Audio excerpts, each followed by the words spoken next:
অনেকে বলছে যে আপনি হচ্ছে আওয়ামী লীগের সক্রিয় কর্মী। না এখন তো আমি রাজনীতি করি না, এখন রাজনীতি করি না। সাপোর্ট করতাম কালকে। আওয়ামী লীগ করতে আমি সাপোর্ট করতাম। কোন দলকে আওয়ামী লীগকে সাপোর্ট করতাম। দেখান, আর সমস্যা নেই, এটা এই সোজা করে দেখান। এই আইডি কার্ডের মেয়াদ তো লেখা নাই।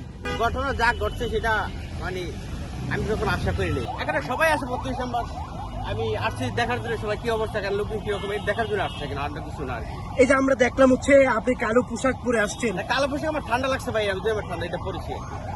এই যে আপনার উপরে হচ্ছে সাংবাদিক পরিচয় দিয়েছিলেন, অনেকে হচ্ছে আপনাকে গণপিটুনিও দিতে চাচ্ছিল। গণপিটুনি নিয়ে এটা বাঙালি জাতি, এটা আমরা ভালো কাজ করলে তাদেরকে আপনি মানুষ মারবে, এটাই খুব স্বাভাবিক। দেশের জন্য যারা ভালো কিছু করবে তাদের কিছু হয়। আচ্ছা, এখানে হচ্ছে আসছেন, এখানে আসছি সবার দেখা যায়, বললে এরকম দেখার জন্য আসছে এখানে। আজকে তো নিষেধাজ্ঞা দেওয়া ছিল, তারপর কেন আসলেন? নিষেধাজ্ঞা আমি তো সাধারণ সবাই আসতেছে, আমিও আসলাম দেখার জন্য আর কি। এখন অবস্থা কি, সাংবাদিক পরিচয় কেন? আমি এটাতে কাজ করতাম, এখন তো আপাতত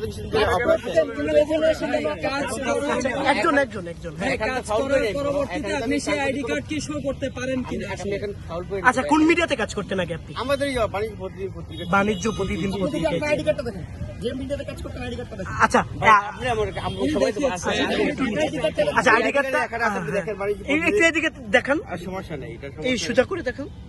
এই আইডি কার্ডের মেয়াদ তো লেখা নাই। মেয়ের আমি আমার অভিশ্বাস ওখানে আমি আসছি এখানে। আপনি বলেছেন আপনি করতেন, বাট এখন কেন? কিছুদিন অপ্রাক্সি আর কি, আপনার কিছুদিন অফ রাখে তো এখানে হামলা করার কারণ কি ছিল? আপনি হামলা করা ওই যে কিছু লোক আছে আর কি, ওই যে আমার এমনি গেঞ্জাম লাগছে, আগে হেরা গেছে, আমি কোন দিকে গেলে ওরা আমার পিছনে লেগে থাকে, এইটাই কেন লেগে থাকে? আসলে আমার পরিচিত এমনি গেঞ্জাম বসে মানুষের সাথে, ওরাই আর কি যেদিকে যায় ওদিকে মানুষের কোনো ইস্যু নিয়ে আপনি কি গেঞ্জাম করতে চাই। আমি এখানে আসছি সবাইকে দেখার জন্য। আপনার এমডি যদি আপনার পিছনে লোক লাগিয়ে থাকে, সে হাউজের পরিচয় আমার এমডি তো কোনো আমার নিজের ব্যক্তিগত কয়েকজনের গেঞ্জাম করছিলাম। অনেকে বলছে যে আপনি হচ্ছে আওয়ামী লীগের সক্রিয় কর্মী। এখন তো আমি রাজনীতি করি না, এখন রাজনীতি করি না। আগে কোনটা করতেন রাজনীতি? আমি এখন রাজনীতি অ্যাক্টিভ নাই এখন। আপনি কোনটা করতেন আগে, সেটা আমরা জানতে চাচ্ছি। জড়িত ছিলেন কিনা সেটা বলেন। আগে সবাই আওয়ামী লীগ ছিল ভাই, এখন আপনি জড়িত ছিলেন? জড়িত। আপনি কোন দল করতেন, ছাত্রলীগ নাকি যুবলীগ সেটা বলেন। এমডি আমি তো ছাত্রলীগ যুবলীগ করতাম না, ওই সাপোর্ট করতাম। আওয়ামী লীগ করতেন? আমি সাপোর্ট করতাম। কোন দলকে? আওয়ামী লীগকে সাপোর্ট করতাম। আপনি আওয়ামী লীগকে ভালোবাসেন নাকি? আপনি থাকেন কোথায় এবং আপনার গ্রামের বাড়ি কোথায়? আমার বাড়ি চাঁদপুর, আমি এখানে পল্টনে থাকি এদিকে।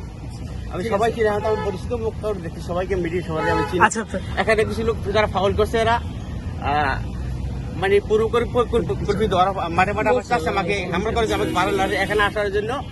ওরা এখন তাকাই আছে এখানে। আপনি বললেন আপনি একটা রাজনৈতিক পরিচয়ের সাথে যুক্ত ছিলেন, সেটা কোনটা? আওয়ামী লীগ। সবাই বলতে আওয়ামী লীগ। আচ্ছা আচ্ছা, 15 আগস্টে আপনি আসছেন, আপনি সাবেক আওয়ামী লীগ ছিলেন দাবি করছেন, তাহলে আমরা কি ধরে নিব আপনি আজকে শ্রদ্ধা জানাতে আসছিলেন? না আমি একবার দেখা, এখানে সবকিছু বন্ধ, যেহেতু সবাই লোক কিরকম দেখার জন্য আসছে, আসলে তো দেখার জন্য আসছে ভাই। আমি হ্যাঁ হ্যাঁ, ভাই ভাই ঠান্ডা লাগছে, ঠান্ডা লাগলে তো এই তীব্র গরমে। আচ্ছা, আপনি বলেন ঠান্ডা লাগছে, আপনি তো ঘামে শেষ হয়ে যাচ্ছে। কেমন লাগছে ভাই? আমরা আমার মিডিয়া সবাই পরিচিত ভাই। আচ্ছা, যেমন আমি কামাল জি জি। এখন থাকছেন কোথায়? আমি পল্টনে থাকি, ওদিকে পল্টনে যে আপনার আজকে চাঁদপুর বাড়ি। এই যে আপনার সাথে কিছুক্ষণ আগে যে ঘটনাটা ঘটলো, সেই উদ্দেশ্যে কি বলবেন? এখানে ঘটনা যা ঘটছে সেটা মানে আমি যখন আশা করিনি, তো ওইটা ওই আশেপাশে আগে কার সাথে আমি গেঞ্জাম লাগছিলাম, বড় চাচ্ছে কোথাও আমাকে কোনো ইস্যু নিয়ে যদি আমরা হামলা করতে পারে, এই বিষয়টা নিয়ে আর কি ওরা হামলা একটু করছে আর কি। মানে আমার সাথে পারে না কোথাও, মানে এদিকে দেখা যায় একটা ইস্যু নিয়ে এটা সিস্টেম করে আমার আমরা গেঞ্জাম খোলা পানি না, ওখানে চিল না ওরা কারা। আপনাকে কেন হামলা করবে? আপনি যদি না অকারণে কেন আপনার উপর? মানুষ তো এরকম জায়গায় যে আসলে আপনার উপরে কেন ওরা কি কোনো দলের ছিল? ভাই ঠিক আছে ভাই, সরি, বললাম তো ভাই, আমি সবাইকে দেখার জন্য আসলাম তো মানে